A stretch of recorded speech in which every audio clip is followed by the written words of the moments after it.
For the first time in the television history of Manipur, R.N. Ravi speaks out on NSN-IM and Government of India's Framework Agreement exclusively to Impact News.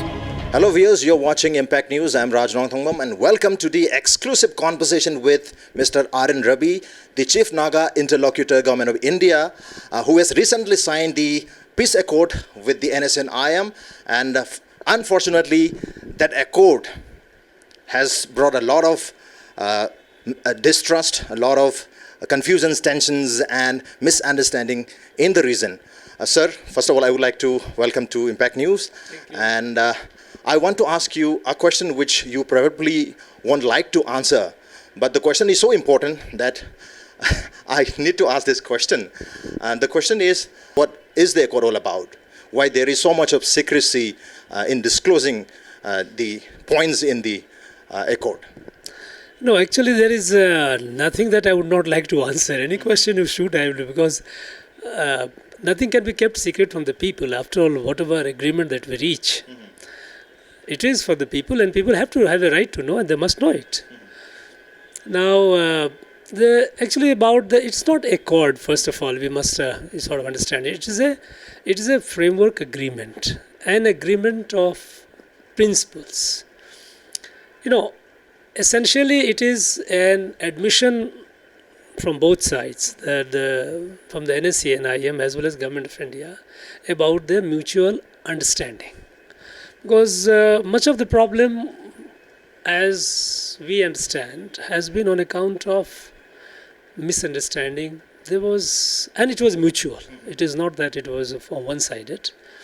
And over the years, while NSA and IM leaders, they got to understand India, its system better, how it works. Things have changed over the period of time. Government of India also developed better understanding of Nagas, their aspirations, because there has been a great amount of illiteracy about Northeast region in general, in Delhi, So once we have understood each other, then we thought that, okay, the admission of the fact that we have understood each other, and with this understanding, whereby the Government of India accepts that yes, Nagas have their unique history. Nagas accept the intricacies of the Indian system, how wide and intricate the Indian system is. And with this better mutual understanding, we should work out the details.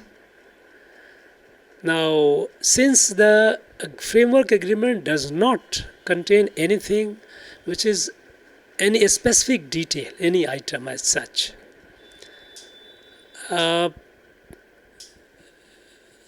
we have not been able to reach out to the people.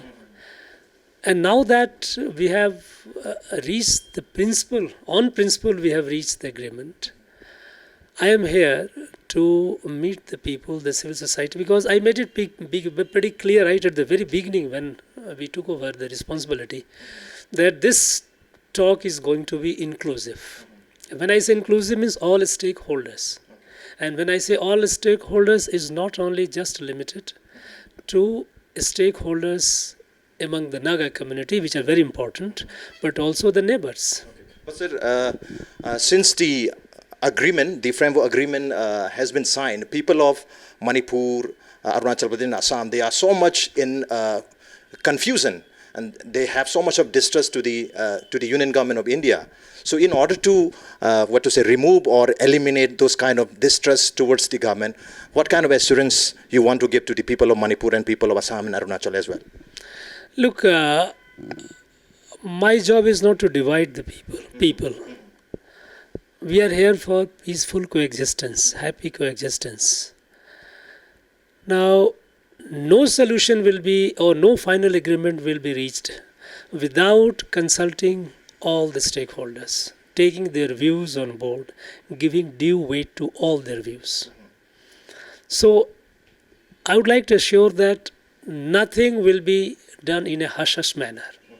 Nothing will be done in hush manner. But people of Manipur specifically, and even the Assam and Arunachal also, they are quite sensitive and they are quite possessive and worried about the territorial integrity of their own states. So is there anything in the agreement or in the framework where this boundaries can be, changed in the future? No, there is nothing in the framework about the boundaries, absolutely nothing. And much of the apprehension is also, I think, the legacy of the past, because this is how the issue has been treated. Issue has been treated mostly is a very, very closed, secretive kind of a thing. Now, when something was signed, people thought that perhaps all those things which were said in the past have come true. It is not the case. There is absolutely nothing in the agreement signed on 3rd August which talks about our boundaries and all. Now, which is all in jolly principle. Now, issues, whatever are the specific issues, and there will be many specific issues, there are many specific issues on which we will be talking to everyone. I am already in consultations with the civil societies of Arunachal, civil societies of course I have come over here yesterday. I met their various senior civil society leaders, AMUCO, UCM, CCSK, they all. And the meeting was very encouraging. They were very forthright in expressing their views, and they were quite reasonable in conversation, and we'll carry on with this conversation. Okay. But after the agreement was signed on 3rd August, when NSN IM General Secretary Muiba came back to Dimapur and attended the 14 August 69th Naga Independence Day there itself in Nagaland, he was talking about not sacrificing the Naga sovereignty. But at the same time, he also talked about there would be a concept of shared sovereignty. So what does shared sovereignty means in a democratic country like India? And look, the problem is not yet resolved, okay? So one party says something. I am not answerable for that, okay? Now, unless the problem is completely resolved, the parties are likely to keep to their sort of positions. But I think through the dialogue, we will resolve it. Now, look, the sovereignty we all understand, and that is one of the things that we have accepted in the agreement is that in a democracy. Are you saying sovereignty will be given to them? No, sovereignty is not something which is given. Sovereignty is with the people. Look at we all. It is universal principle, and that is the principle which has been acknowledged in our constitution, Indian constitution. Our constitution begins, we the people of India are sovereign, not the government. So when the people are sovereign, people are sovereign. There is no question of sovereign. India doesn't keep colonies. So whichever people are sovereign, there is no doubt about it, and I think I would like to leave it at that. But you are also talking about further discussions so that the problem can be solved. But the discussion, the dialogue between the center and the NSNIM began in 1997, and after 18 years of prolonged discussions and debate, dialogue, now you are saying you have only come to a framework. Why is it so? Isn't it quite strange? No, it is not, because we have changed the format of our engagement. Changed the format in the sense that we realize that it is a much comprehensive issue. And this comprehensive issue needs to be resolved in a comprehensive manner. That's why we started reaching out to to the people. Naga society I reached out, and now I am reaching out to the people in Manipur. Because so long we realized that, and I had expressed my views, that so long we keep it in a narrow confines, then we will keep moving around the bush. So we need to, because that will only reinforce the suspicion, mutual suspicion. Yeah. Okay. On that day itself, on 3rd August 2015, when the agreement was signed, Prime Minister Narendra Modi was talking about his government is strictly against the divide and rule policy practiced by the Britishers, and his government is more into and more inclined towards integrating and uniting and mainstreaming people. But the accord, but the framework agreement itself seems like dividing people sharply, even among the Nagas also. I would like to give some example. Example number one: many Nagas in the Nagaland, they felt left out in the peace process, as the center stage was taken by Muiba, and Muiba again is not Nagaland, Nagaland Naga. He is Tangkhul Naga, that is from Ukul district of Manipur. So that was the one important factor. And second example here, NSCN KK, which is also known as Khole Kitobi faction, they are also, they outrightly rejected the framework agreement, and they claimed that the land and the people of Nagaland will not be sacrificed just to fulfill the political aspirations and dreams of the Nagas inhabiting in Manipur, Arunachal Pradesh, and Assam. What do you want to say? There are different kinds of opinions. People are fighting against one another. Even among the Nagas also there is sharp division. So you wanted to integrate people, but the agreement itself is dividing people. No, actually what Prime Minister said is absolutely right. Mm-hmm. There's a divide and rule policy that the British had. It has created, in fact, the legacy that we are facing today, the consequence of that.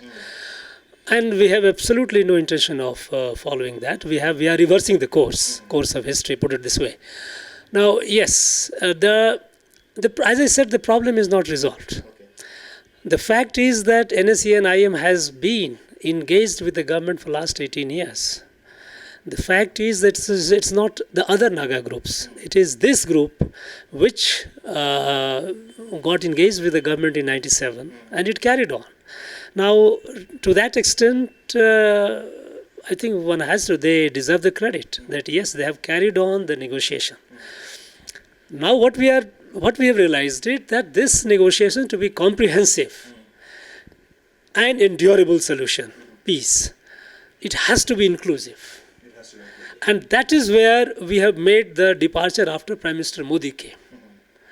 And when we say inclusive, the other stakeholders are expressing their views. It's welcome.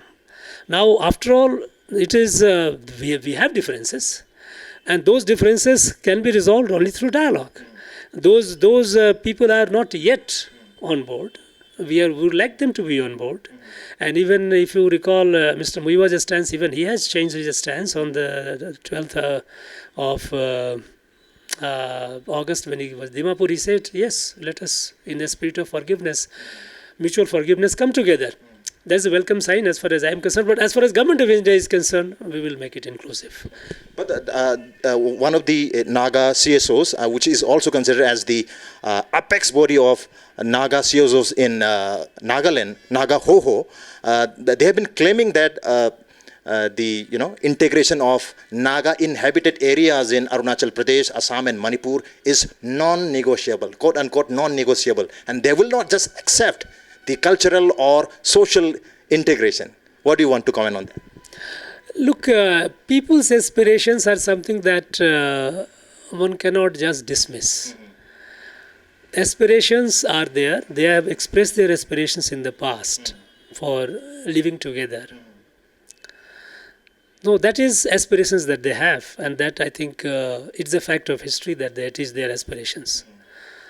Now, whether it is a non-negotiable, it is their sort of position. But that doesn't mean that is the position of Government of India also. Okay, the actual position of the Government of India. But Government of India has to find a solution which doesn't create discord, disharmony. We like to have a settlement, or we kind of have a kind of resolutions where people peacefully coexist. We are not here to divide the people.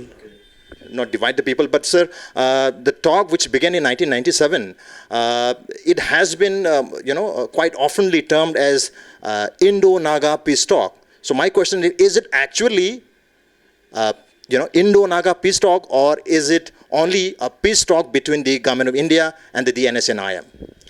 Look, I don't know. Different people express it differently. DNSNIM do not represent the entire Naga people. No, that's a contentious issue, and I will not go into that. That's not something for me to decide. It is for the Nagas to decide. But the fact is that it started as a negotiation between NSE and IM and Government of India. That is how. Now we have realized that this is a negotiation. If it is a Naga issue, then it cannot be complete or comprehensive unless it is made inclusive. Unless we reach out to the other stakeholders among the Nagas, as well as those who are our neighbors. And that's my effort to reach out. You know. Sir, one more thing. In this peace process, Manipur government, Arunachal and Assam governments, they are equally important stakeholders. But at the time of signing the agreement, I mean, before that also, they were not informed about signing of the agreement. My question is, why these three important stakeholders, three important governments were not informed about the signing of the agreement? Look, the issues that were agreed and signed, I don't think it concerned any of these. So whenever we have been very clear that whenever any issue that affects any of the state, it cannot be without consulting the state government and the stakeholders in the state. But government was quite, accountable to the public, and public, just after the signing of, the agreement, within 3 minutes, people started asking to the government, what is there in the accord? No, people have a right to be curious. They would love to know, and that is why we are trying to clarify it. And it is a work in progress. It's not something that has been finalized as yet. And because of the sensitivity, you cannot have a negotiation under the glare of cameras. Though at the same time, it cannot be done in a very, very hush-hush manner. Stakeholders have to be on board. For example, yesterday also here, Manipur, all these senior civil society people, they came and we met, we discussed. But we would not like to go in camera and say what will we discuss. It has to be an ongoing, because it process takes time. So that's where I would say, that's all. One last question. I mean, how much time will it actually take to, actually see things changing from this framework agreement? Look, changing, I'm not sure how long things changing, but if you are hinting at when are you going to complete our whole, resolution of the problem, it is difficult to give a time frame as such, because as I said, it is not just a simple issue between two persons or two individuals or two entities.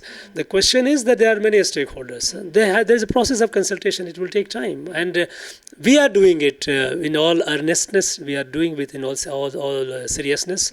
And we would like to expeditiously complete it, but certainly not without taking on board all the stakeholders. Yes. Okay, thank you, sir. Thanks a lot for sharing your valuable time. Thanks a lot. Well, that was Mr. Ravi, Chief Naga Interlocutor, Government of India, talking exclusively to Impact News. This is Raj Noktamu with camera person Bishor Singh Namerapam. Thank you for watching.